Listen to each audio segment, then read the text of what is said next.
Веќе не мора да се шетате по судовите за да си вадите потврди.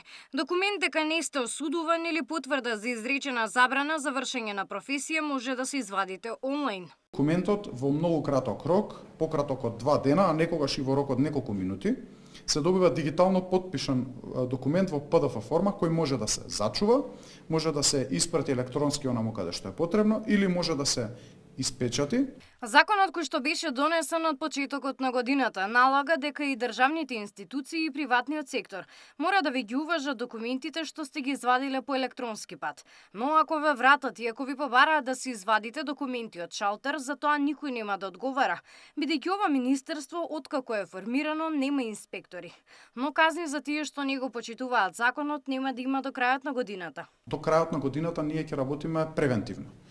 И до крајот на годината ќе ги лиценцираме инспекторите во рамки на министерството, затоа што за прв пат ова министерство ќе има своји инспектори. 15 години функционирало министерството. Прво како Министерство за информатичко општество, потоа и администрација, ниту еднаш не му се дало надлежност да врши инспекциски надзор. Меѓу другото, во новините на дигитализацијата денеска доаѓа и веста за нови софтвери. Со нив министерствата и инспекторите ќе може да проверуваат дали некој објект има валидна лиценца.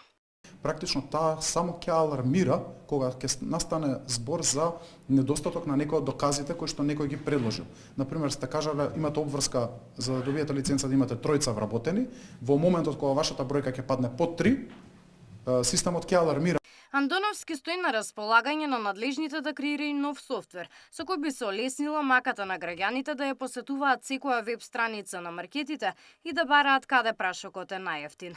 Габриела Лескова, Сител телевизија.